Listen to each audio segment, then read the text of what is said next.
A biker caught a falling black girl from the second floor. What 102 Hells Angels did next shocked all. Hello everyone. Before we begin today's story, I have a small favor to ask. Please hit subscribe and turn on the notification bell so you never miss our channel's new videos. It is quick, free, and the best way to support us in bringing you more dramatic stories. Your support means the world to us. Where are you watching from? Drop your city or country in the comments below. Thank you very much.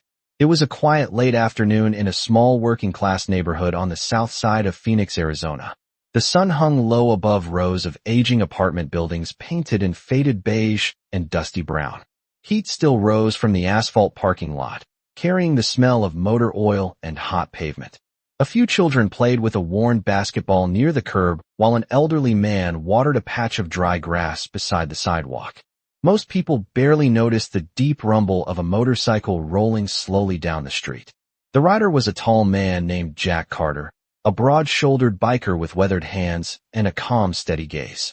His black motorcycle moved like a patient animal beneath him as he cruised past the apartment complex at little more than walking speed. Jack was not looking for trouble that afternoon. He had just finished a long ride across the desert highway and planned to stop at a small diner a few blocks away for coffee.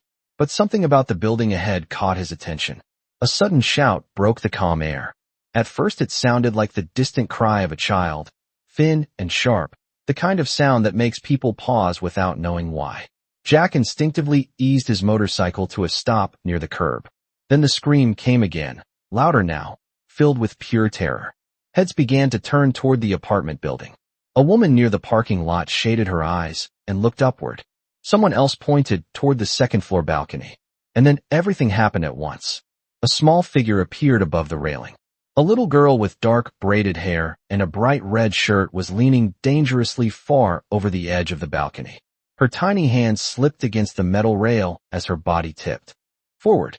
For one frozen second, the entire courtyard went silent. Then the child fell. Gasps erupted from the crowd below. The fall happened fast. Far too fast for anyone standing still to react. But Jack Carter was already moving. Before his mind could catch up with what his eyes had seen, his body reacted with the instinct of someone who had spent years facing sudden danger. He dropped the motorcycle, boots hitting the pavement as he sprinted across the parking lot. The girl was falling straight toward the concrete below. People screamed.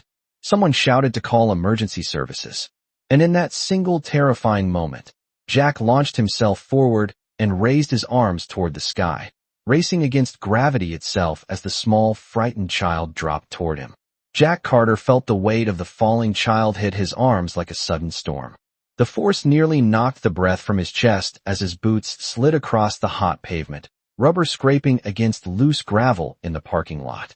For a terrifying moment his balance faltered and the world tilted sideways, but instinct took over. Jack tightened his grip and dropped to one knee, absorbing the impact the way he had learned many years earlier during long-forgotten military training. The little girl was trembling violently in his arms. Her small hands clutched the front of his worn leather vest, as if it were the only solid thing left in the world. A stunned silence spread across the courtyard before voices erupted all at once. Someone shouted in disbelief. Another person cried out asking if the child was hurt. A mother pulled her own child close while staring at the scene with wide eyes. Jack barely heard any of it. His attention was fixed entirely on the girl he had just caught. Her dark, braided hair brushed against his arm, and he could feel her heartbeat racing like a trapped bird against his chest. He carefully shifted his stance and lowered himself the rest of the way to the pavement so he would not risk dropping her. "Easy, kid," he said gently, his voice low and steady. "You are safe now. I have you." The girl did not answer at first. Her breathing came in quick, uneven bursts as though she had been running for miles instead of falling from the second floor of an apartment building. Jack slowly sat, her feet on the ground, but kept one strong hand on her shoulder to make sure she would not collapse. She could not have been older than about 9 years old. Up close, Jack could see the fear in her wide brown eyes and the thin lines of dirt across her cheeks where tears had been running moments earlier. "Are you hurt?" he asked softly. The girl shook her head, but did not speak. Her gaze darted nervously toward the apartment building above them. Jack followed the direction of her eyes and noticed something that made the back of his neck tighten. The second-floor balcony where she had fallen from was now empty. The sliding door behind it hung slightly open, the curtain inside swaying gently in the warm evening breeze. Whoever had been inside that apartment had not rushed out to see what had happened. That silence felt wrong. The girl suddenly grabbed a fistful of Jack's vest again. Her voice was barely louder than a whisper. "Please do not let him take me back." The words were so quiet that Jack almost thought he had imagined them. He crouched down until he was level with her eyes. "Who, kid?" he asked carefully. "Who are you talking about?" Before the girl could answer, a loud crash echoed from the building entrance. The heavy metal door at the bottom of the stairwell burst open with enough force to slam against the wall behind it. A tall man stepped out onto the walkway, scanning the courtyard with sharp, impatient movements. He was broad and thick-built with a shaved head and a dark shirt stretched tight across his shoulders. The man spotted the crowd gathered around Jack and the girl almost instantly. His expression hardened. "There you are," the man barked as he strode forward. His voice carried the harsh edge of someone used to being obeyed without question. The girl beside Jack froze. Her fingers tightened around the leather of his vest until the knuckles turned pale. Jack felt the small tremor run through her body and understood something important without another word being spoken. This child had not fallen by accident, and whatever had been happening inside that apartment above them was far from over. The tall man moved through the courtyard with heavy, determined steps, pushing past the small crowd that had gathered near the parking lot. His eyes locked on the girl beside Jack Carter, and the anger in his face hardened into something colder and more dangerous. The moment the child saw him clearly, her entire body stiffened. Her fingers tightened around Jack's vest again, as if letting go would mean falling all over again. "That is my kid," the man shouted, his voice echoing off the faded apartment walls. "Move aside." Jack did not stand up immediately. Instead, he stayed crouched beside the girl, keeping his body slightly between her and the approaching man. Up close, the stranger looked even more intimidating. He was well over 6 feet tall with thick arms and a heavy jaw shadowed by stubble.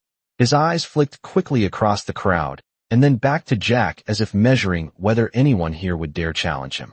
Jack had spent enough years around dangerous men to recognize that look.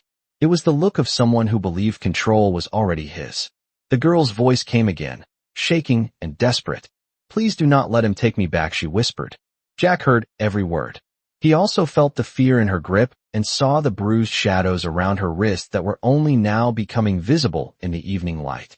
He slowly rose to his feet, placing one calm, steady hand on the girl's shoulder.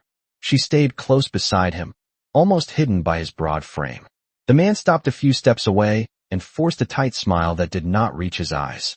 "She is my daughter," he said, his tone now quieter but no less commanding. "Kids get scared sometimes. I appreciate you catching her, but I will take her from here." Jack studied him silently for a moment. Something about the situation felt deeply wrong. The girl had fallen from the second floor. No parent had rushed out immediately, and now this man appeared more irritated than relieved. "What is her name?" Jack asked calmly. The man blinked once, clearly not expecting the question. "What did you say?" "Her name," Jack repeated, still watching him carefully. The man hesitated for a fraction of a second before answering. "Maya," he said quickly. "Her name is Maya." The small girl beside Jack shook her head almost imperceptibly. Her voice was barely audible. "That is not my dad." The words landed like a stone in the middle of the courtyard. Several neighbors exchanged uneasy glances. The tall man's expression changed instantly. The tight smile vanished, and his jaw clenched hard enough that the muscles in his face twitched. "Do not start that again," he snapped toward the girl. "You are coming upstairs right now." He stepped forward, reaching out as if to grab her arm. Jack moved without hesitation. His hand came up and caught the man's wrist before it could touch the child. The motion was fast but controlled, the grip firm enough to stop the advance without turning the moment into a fight. The courtyard fell silent again. For a few seconds, neither man spoke. They stood face to face while the hot desert wind pushed dust across the cracked pavement. Finally, Jack released the wrist and stepped slightly forward, so he stood fully between the stranger and the girl. His voice remained calm, but carried a quiet weight that made several people nearby hold their breath. "She just fell from the second floor," he said. "A scared kid does not fall like that unless something is wrong." The man's eyes narrowed as he looked past Jack at the girl hiding behind him. "That is family business," he growled. "Stay out of it, biker." Jack glanced down at the girl once more. Her small hands were still shaking. Then he looked back at the man and spoke in the same steady tone. "Not tonight," he said quietly. "Tonight she stays right here." The tall man's face darkened the moment Jack Carter spoke those quiet words. "Not tonight. Tonight she stays right here." For a brief second, the entire courtyard seemed to hold its breath. The hot Arizona wind carried dust across the cracked parking lot, while the crowd of neighbors stood frozen, watching the confrontation unfold. The man's eyes narrowed into thin slits. "You think you are some kind of hero," he said, his voice low but filled with warning. "That is my kid, and you are standing in the way of a father taking his daughter home." Jack did not raise his voice. He simply stood where he was, shoulders squared, his body forming a wall between the child and the man. Behind him, the girl's small fingers still clung to the back of his leather vest. Jack could feel the trembling through the thick material. He had seen that kind of fear before in places far away. From Phoenix, places where people learned very quickly who they could trust and who they could not. A real father would have run outside the moment his child fell from a balcony. A real father would have checked if she was hurt. This man had done neither. Jack slowly crouched again so he was level with the girl's eyes. "What is your name, kid?" he asked gently. The girl hesitated for a moment, glancing nervously past Jack toward the man standing a few feet away. Her voice was so quiet that only Jack could hear it clearly. "My name is Maya Thompson," she said. Jack nodded slowly. "Maya, that is a good name." He kept his voice calm and steady, careful not to rush her. "Are you hurt anywhere, Maya?" She shook her head, but her eyes were wide with fear. Jack noticed faint marks around her wrists and a small bruise near her collarbone that the red fabric of her shirt could not completely hide. The kind of marks that do not appear from simply climbing a balcony railing. Behind them, the man let out a short, irritated laugh. "This is ridiculous," he snapped. "She is being dramatic. Kids make up stories when they are in trouble." Maya's fingers tightened again around Jack's vest. "He locks the door," she whispered. The words were barely more than a breath, but they carried a weight that made Jack's stomach tighten. "What door?" he asked quietly. "The one upstairs," she said. "He says I have to stay in my room until I learn to listen." A murmur moved through the small crowd of neighbors. A woman near the edge of the parking lot shook her head slowly, as if she had suspected something like this for a long time. The man suddenly stepped forward again, anger flashing across his face. "That is enough," he barked. "She is lying, and you are encouraging it." He pointed a finger directly at Jack. "You have exactly one chance to move out of my way." Jack stood up again slowly, placing himself squarely between Maya and the man. The late afternoon sunlight cast long shadows across the pavement, making the scene feel heavier somehow. Jack studied the man carefully, the way his hands kept clenching and unclenching, the way his eyes flicked around the courtyard as if calculating who might interfere. Jack had known men like that before. Men who believed fear was a tool that belonged only to them. Maya's voice came again from behind him, shaking but determined. "He hurt my mom," she whispered. Jack felt the words hit harder than the desert heat. "What happened to your mother?" he asked softly without turning around. Maya swallowed hard before answering. "She tried to stop him," she said. "Now she will not wake up." A stunned silence rolled through the courtyard. Even the man seemed caught off guard for a moment before his expression twisted with fury. "That is a lie," he shouted, taking another step forward. But this time Jack Carter did not move aside. Instead, he slowly reached into the inside pocket of his leather vest and pulled out his phone. He looked at the screen for a moment, then typed a short message with steady fingers. Only 4 simple words. "Kid in danger. Need brothers." Then he pressed send. The message left Jack Carter's phone in less than a second, disappearing into the quiet digital network that connected riders across the city and beyond. He slid the phone back into his vest pocket without another word.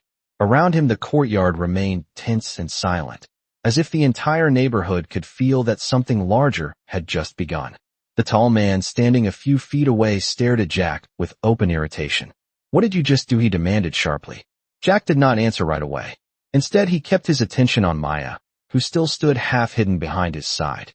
Her small hands clung to the back of his vest, as if she feared that the moment she let go, everything would collapse again. Jack lowered his voice, so only she could hear. "Maya, I need you to stay right behind me. Do not step away, all right?" She nodded quickly. Her eyes kept darting toward the man in front of them, and every time he shifted his weight, she flinched. The man took another slow step closer, his patience clearly wearing thin. "You think you can play games with me," he said, his tone turning colder with every word. I am taking that girl upstairs right now. You do not belong here. Several neighbors had quietly pulled out their phones. A woman near the sidewalk whispered something about calling the police. The man noticed the attention and turned toward the crowd. With visible frustration. Mind your own business, he snapped. This is a family matter. Jack finally spoke again, his voice calm and steady. A kid falling from a second-floor balcony is not just a family matter. It is a problem. The man let out a harsh laugh. You do not know anything about this situation. Jack studied him closely. That might be true, he said, but I know fear when I see it. And that kid is terrified of you. The words hung heavy in the air. Maya tightened her grip on Jack again. Behind them, the old apartment building creaked softly as a gust of desert wind rattled the loose railing on the balcony above. The same balcony she had fallen from only minutes earlier. The man followed Jack's gaze upward and then looked back down with obvious annoyance. She climbed where she should not have climbed, he said. Kids do stupid things. Now move aside. Jack shook his head slowly. Not happening. The man's jaw tightened. For a moment it looked as if he might shove past Jack anyway. His shoulders tensed and his fists curled at his sides. But the small crowd watching them had grown larger now. People were stepping out from nearby apartments and parking spaces, drawn by the raised voices and the sight of the fallen child. The man clearly did not like the attention. He leaned closer to Jack, lowering his voice into something that sounded more like a threat. You are making a mistake, biker. Jack met his gaze without flinching. Maybe, he said quietly. Or maybe I am making sure a kid stays safe tonight. The man looked ready to explode, but before he could speak again, something else reached the courtyard.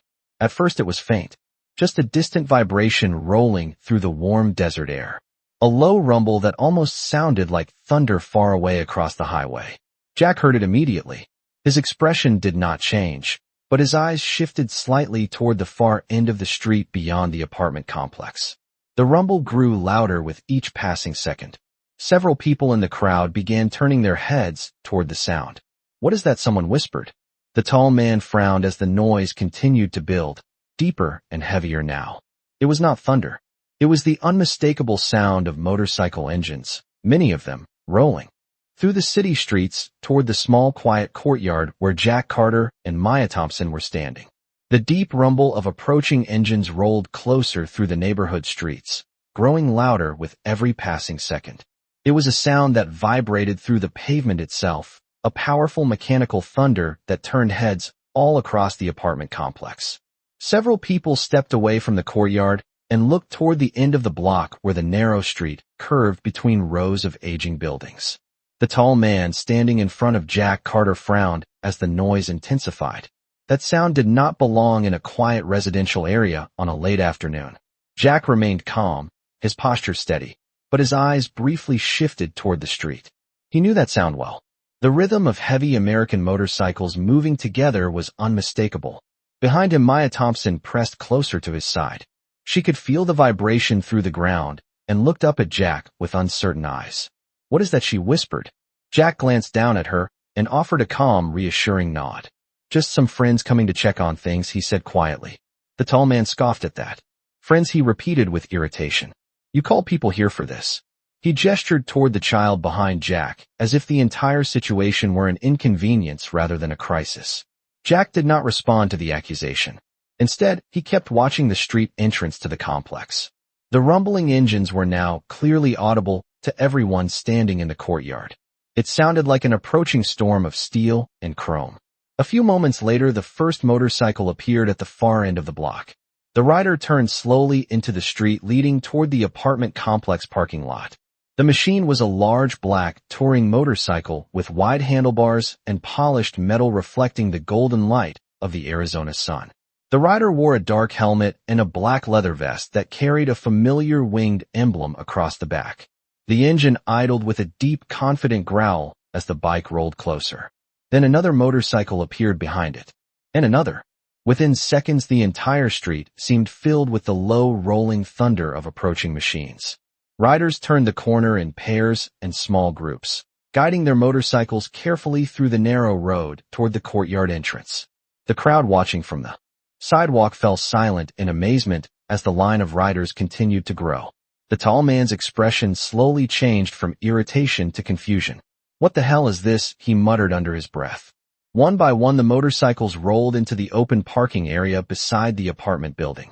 Engines rumbled steadily as the riders parked their machines in calm, deliberate formation. Leather vests, dark boots, and heavy chrome motorcycles filled the small space until the courtyard looked completely different from the quiet neighborhood it had been only minutes earlier.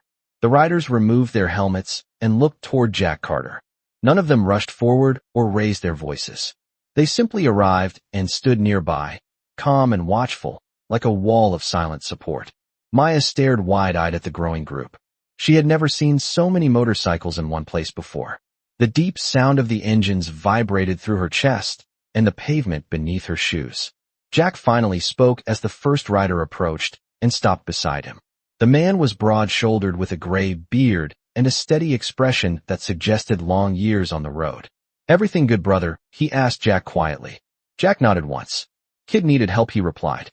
The bearded rider glanced toward Maya and then toward the tall man standing a few steps away. His calm eyes hardened slightly. "Understood," he said. Around them more riders continued to arrive until the courtyard held more motorcycles than parked cars. The tall man took a slow step backward, clearly unsettled now as he looked around at the unexpected gathering. Jack Carter remained exactly where he was standing with Maya beside him. And in the growing rumble of idling engines, the balance of power in that small Arizona courtyard began to shift. The rumble of motorcycle engines filled the courtyard like rolling thunder that refused to fade. One by one the riders shut down their engines, yet the deep echo of the machines still lingered in the air. The small apartment complex that had been quiet only minutes earlier now looked completely transformed. Rows of large American motorcycles lined the edge of the parking lot, chrome reflecting the golden Arizona sunlight, while leather-clad riders stood beside their bikes. Some crossed their arms. Others simply watched in silence. But every pair of eyes in that courtyard was focused on Jack Carter and the frightened girl standing beside him.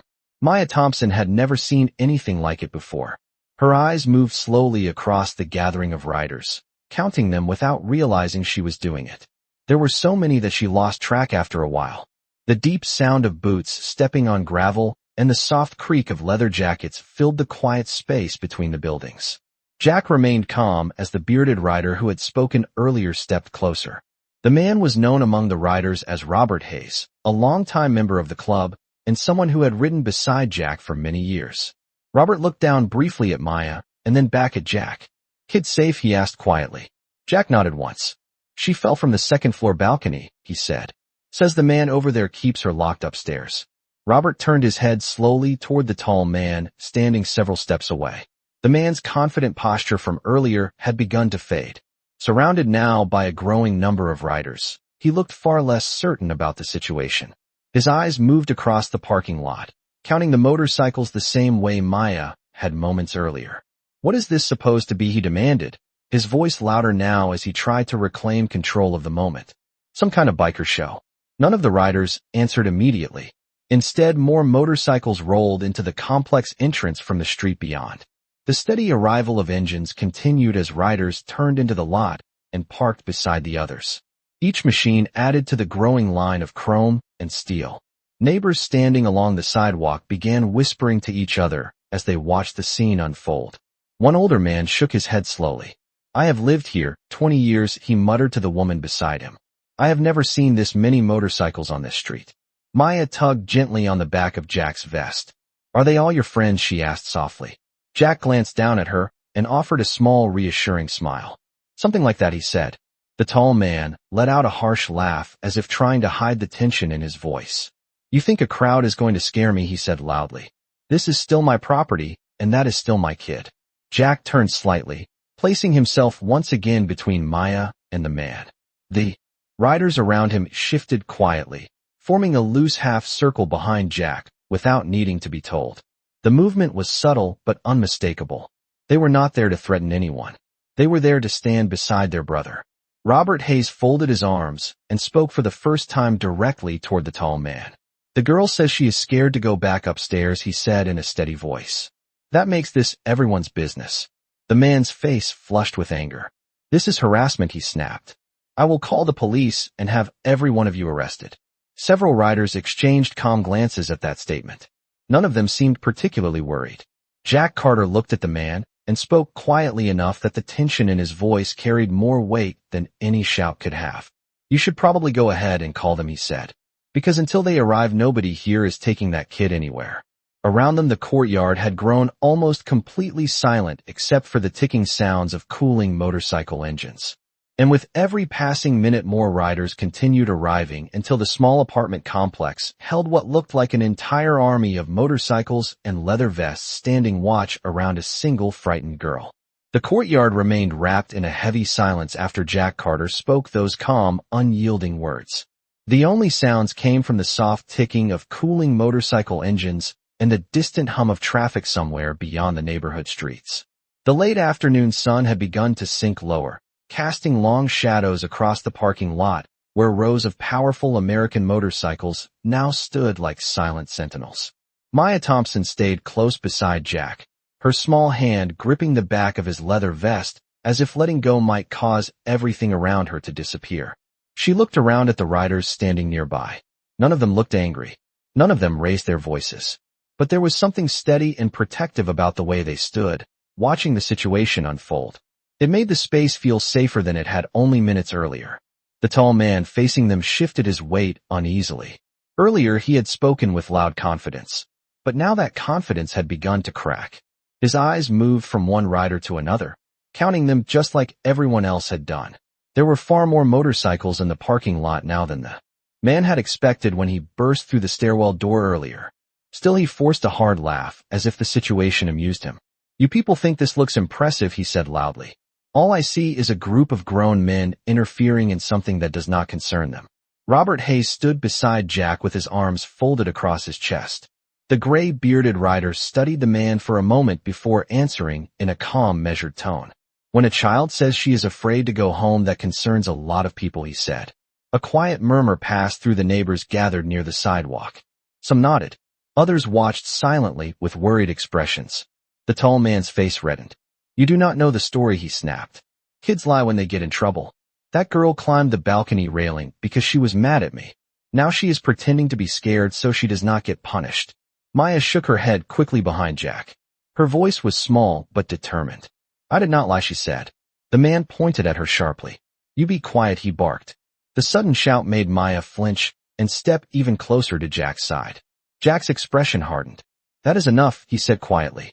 The man opened his mouth again, but before he could speak, the low rumble of another arriving motorcycle rolled through the courtyard entrance. Several riders turned their heads toward the street as yet another machine pulled slowly into the parking lot. This one was a large touring motorcycle with polished chrome saddlebags and a wide windshield. The rider removed his helmet as he stopped beside the others. His hair was dark and streaked with gray, and his vest carried the same winged emblem as the rest. The man looked around the courtyard and then walked toward Jack and Robert. "How many so far?" he asked calmly. Robert glanced across the growing rows of motorcycles. "Close to 100 riders," he replied. "And more messages still coming in." The newcomer nodded once and looked toward the tall man standing near the stairwell. "That must be him," he said quietly. The man shifted again, clearly uncomfortable now under the weight of so many watchful eyes. "I told you already," he said loudly. "I am calling the police." Jack nodded slightly. "That is probably the best idea you have had today," he replied. "Because when they arrive, they will want to hear why a 9-year-old girl was so scared she tried to climb over a second-floor railing." The words settled heavily over the courtyard. Maya lowered her eyes for a moment as the memory of the balcony flashed through her mind. Jack felt her hand tighten again against his vest. He placed a steady hand gently over hers. "Do not worry, kid," he said softly. "Nobody is taking you anywhere tonight." Around them, nearly 100 riders stood quietly in support. And for the first time since the terrifying fall from the balcony, Maya Thompson felt the smallest spark of hope begin to replace the fear that had followed her all day. The quiet spark of hope Maya Thompson had begun to feel did not go unnoticed by the man standing near the stairwell. His eyes moved across the courtyard again, slower this time, taking in the growing line of motorcycles and the calm wall of riders standing beside them. The situation had clearly shifted in a way he had not expected. Only minutes earlier he had believed he could simply grab the child and walk back upstairs. Now nearly 100 leather-clad riders stood between him and that plan. The man clenched his jaw and pulled a phone from his pocket. "Fine," he muttered. "You want the police here? You got it." He stepped away from the crowd slightly and raised the phone to his ear, pacing across the cracked pavement as he spoke into it in a sharp, irritated tone. Jack Carter watched him quietly, but did not interfere. Behind him, Maya remained close, her small hand still gripping the back of his vest. She looked up at him nervously. "Are we in trouble?" she asked softly. Jack shook his head slowly. "No, kid," he said in a calm, reassuring voice. "When people start telling the truth, trouble usually finds the right person." Robert Hayes glanced across the parking lot where more riders stood beside their machines. The gathering had grown even larger in the last few minutes. Riders continued to arrive from different directions across the city, answering the short message Jack had sent earlier. The engines were quiet now, but the presence of so many motorcycles created a powerful atmosphere in the small courtyard. Robert leaned slightly toward Jack and spoke under his breath. "You sure about this?" he asked. Jack nodded once without hesitation. "She tried to climb away from that balcony," he said quietly. "A kid does not do that unless she thinks the other option is worse." Robert looked toward Maya for a moment. The girl's eyes were tired and red from crying, but she stood straighter now with so many people around her. The older rider nodded slowly. "Then we stand here as long as it takes," he replied. Nearby, several neighbors had begun talking among themselves. One middle-aged woman stepped forward cautiously. "I have seen that girl before," she said quietly to Jack. "She lives upstairs in apartment 214. The man with her moved in not long ago." She hesitated and glanced toward the tall man, still speaking angrily on his phone. "I have heard shouting from that apartment more than once," she added. Another neighbor nodded in agreement. "Same here," he said. "Late at night sometimes. Sounds like arguments." Maya lowered her eyes when she heard those words, but Jack placed a steady hand gently on her shoulder. "You are not alone now, kid," he said softly. The tall man ended his phone call with an angry gesture and walked back toward the center of the courtyard. "They are on their way," he announced loudly, as if the statement would restore his authority over the situation. The riders around the parking lot remained calm and silent. None of them moved. None of them looked worried. Jack nodded once. "Good," he said. The man frowned at the calm response. "You think this is funny?" he snapped. "When the police get here, they are going to clear every one of you out of here." Jack met his gaze steadily. "Maybe," he said. "Or maybe they are going to ask a few questions about why a 9-year-old girl was trying to climb away from your apartment balcony." The man opened his mouth to argue, but the sound of distant sirens suddenly echoed through the neighborhood streets. The high-pitched wail grew louder as it approached the complex. Several neighbors turned toward the street while the riders remained exactly where they were standing. Maya squeezed Jack's vest again as the flashing lights of approaching patrol cars appeared at the end of the block. The next part of the story was about to begin. The wail of police. Sirens grew louder as the patrol cars turned onto the narrow street leading toward the apartment complex. Red and blue lights flashed against the faded walls of the buildings and reflected across the rows of polished chrome motorcycles parked in the lot. The sound of engines slowing and doors opening broke the tense quiet that had settled over the courtyard. Two police cruisers rolled to a stop near the entrance of the complex, followed closely by a third. The officers stepped out cautiously, their eyes scanning the unusual scene in front of them. Nearly 100 motorcycles filled the parking lot. Riders in leather vests stood calmly beside their machines while a small crowd of neighbors watched from the sidewalks and stairwells. At the center of it all stood Jack Carter with Maya Thompson beside him and the tall, angry man facing them. One of the officers, a middle-aged sergeant with short gray hair, walked forward slowly while resting a hand near the radio on his shoulder. He looked first at the line of motorcycles and then toward the group gathered in the middle of the lot. "All right," he called out in a firm but controlled voice. "Someone want to tell me what is going on here?" The tall man immediately stepped forward as if he had been waiting for that exact moment. "Yes, officer," he said loudly, pointing toward Jack and the riders behind him. "This biker and his friends are harassing me and refusing to let me take my daughter home." The officer glanced at Jack and then at the child standing beside him. Maya stayed close to Jack's side, her fingers gripping his vest again as the new strangers approached. The officer's expression softened slightly when he noticed the fear in her eyes. He crouched down a little so he was not towering over her. "Hey there," he said gently. "What is your name?" Maya hesitated before answering. "Maya Thompson," she said quietly. The officer nodded slowly and then stood up again. He looked at Jack. "And you are?" Jack Carter, he replied calmly. The officer studied him for a moment and then glanced toward the rows of motorcycles surrounding the courtyard. That is quite a gathering you have here, Mr. Carter, he said. Jack gave a small nod. A friend asked for help, he answered simply. The tall man interrupted loudly before the officer could ask another question. She is my stepdaughter, he said, clearly eager to regain control of the conversation. She climbed over the balcony railing because she was angry about being grounded. These bikers are turning it into a circus. The officer listened but did not immediately react. Instead, he looked toward Maya again. Is that what happened? He asked her calmly. Maya shook her head slowly. No, sir, she said, her voice trembling but clear. I tried to climb down because I was scared to stay upstairs. A quiet murmur spread through the watching neighbors.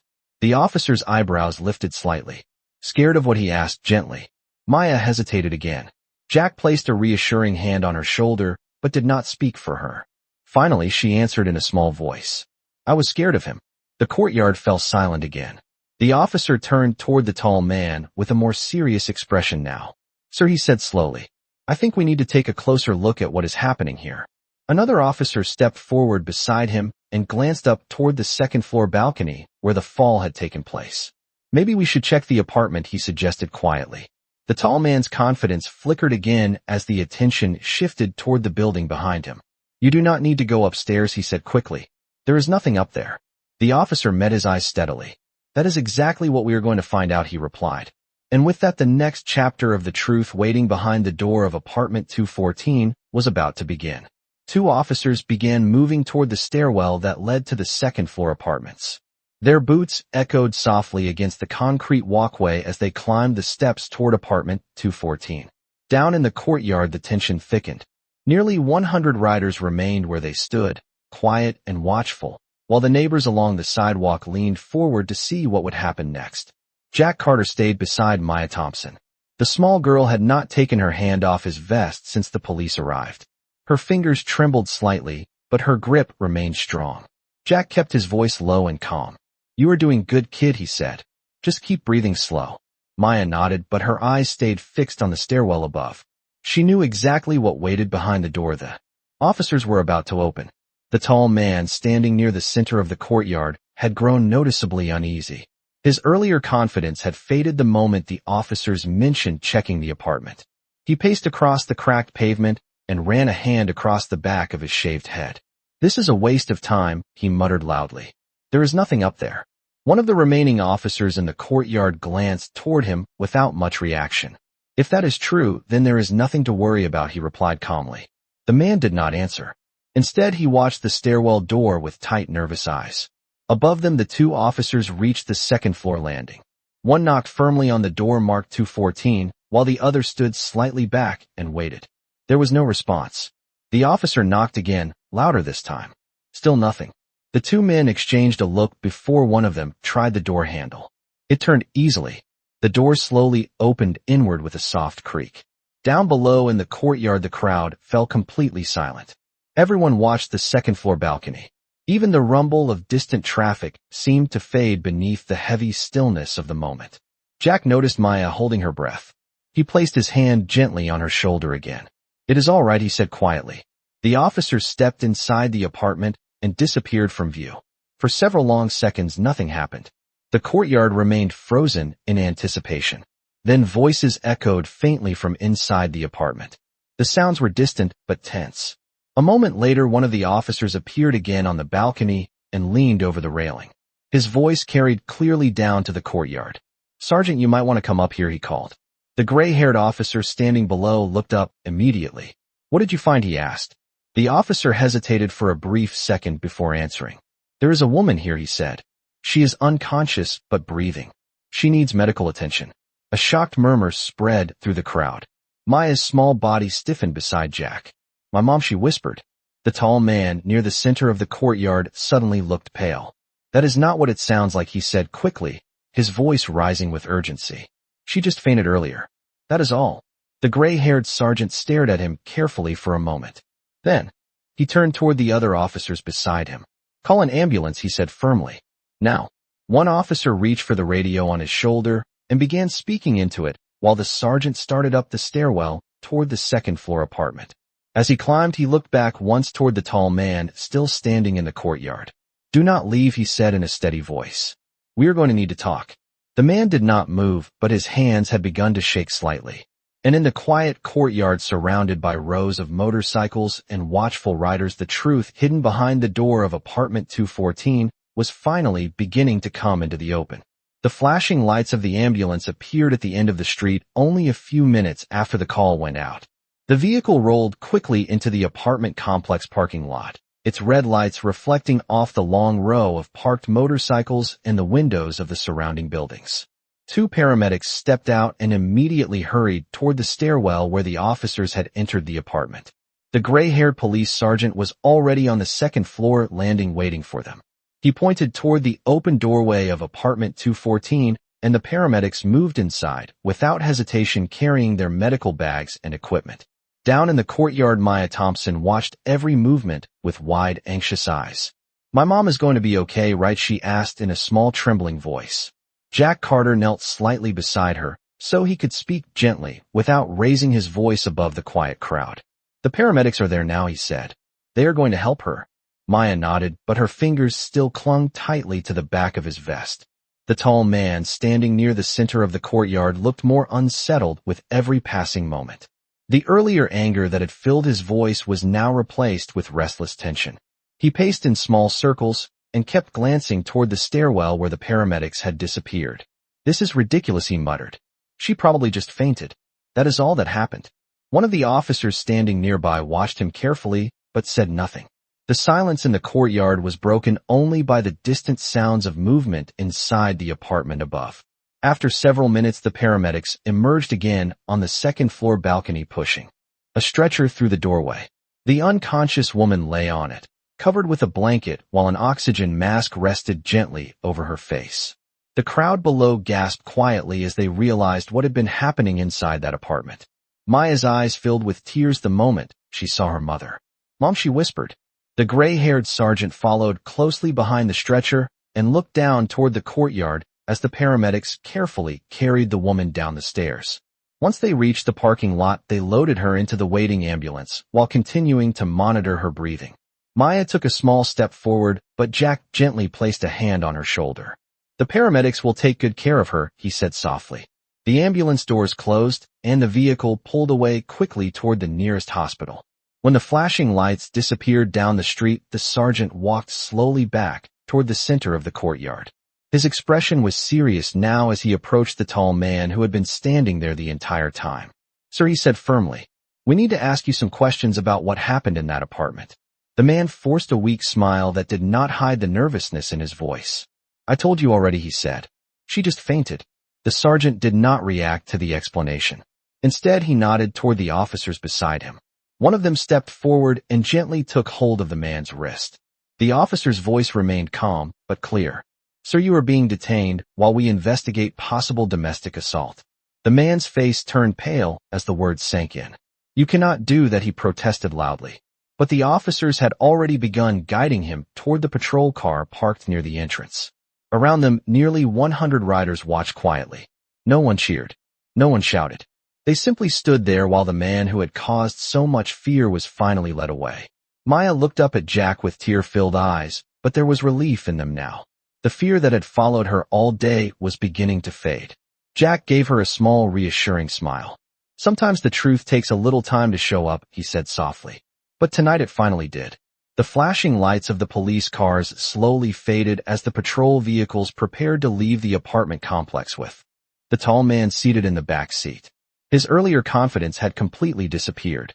The officers closed the door, and the car rolled slowly toward the street, while neighbors watched in silence. For many of them, the scene felt unreal. Only a short time earlier, the courtyard had been an ordinary quiet place where children played and people returned home from work. Now the entire parking lot was filled with rows of powerful motorcycles and the echo of a story that would be talked about in that neighborhood for many years. Maya Thompson stood beside Jack Carter, watching the police car disappear around the corner. The fear that had filled her eyes earlier had begun to soften. She wiped her face with the sleeve of her red shirt and looked up at Jack. "Is my mom going to be all right?" she asked quietly. Jack crouched down slightly so he could look her in the eyes. The paramedics said she was breathing strong when they left, he replied. The doctors at the hospital are going to help her wake up. Maya nodded slowly. The words seemed to give her strength. Around them, the riders who had arrived earlier remained calm and respectful. None of them spoke loudly or celebrated the moment. They simply stood beside their motorcycles while the situation settled into quiet relief. Robert Hayes walked over and rested his hands on his hips while looking across the courtyard. Looks like things turned out the way they needed to, he said. Jack gave a small nod. Truth has a way of catching up eventually, he replied. One of the officers who had remained behind approached them. His tone was calm but respectful.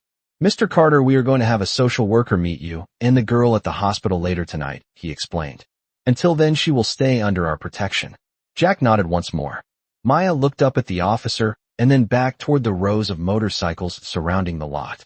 There are a lot of people here, she said softly. Robert smiled gently. You could say that, kid, he answered. Word travels fast when someone needs help. Maya looked across the parking lot again. Nearly 100 motorcycles stood in long shining rows under the fading Arizona sunlight. Riders leaned against their bikes or stood quietly with their arms folded, each one having come because one simple message had reached them. Jack turned toward the group and raised his hand slightly. That was enough. One by one, the riders nodded in understanding. Helmets were lifted and engines began to rumble back to life across the lot. The powerful machine started in a slow rolling wave of sound that echoed through the buildings like distant thunder. Maya watched with wide eyes as the motorcycles began pulling out one at a time. The riders did not rush. Each one passed by slowly and gave Jack a respectful nod before heading toward the street. Soon the courtyard that had been filled with chrome and leather began returning to its normal quiet appearance. Only a handful of motorcycles remained beside Jack as the last riders prepared to leave. Maya tugged gently on Jack's vest again. Thank you, she said softly. Jack smiled in the calm, patient way that had carried him through the entire day. You did the brave part, kid, he answered. You asked for help.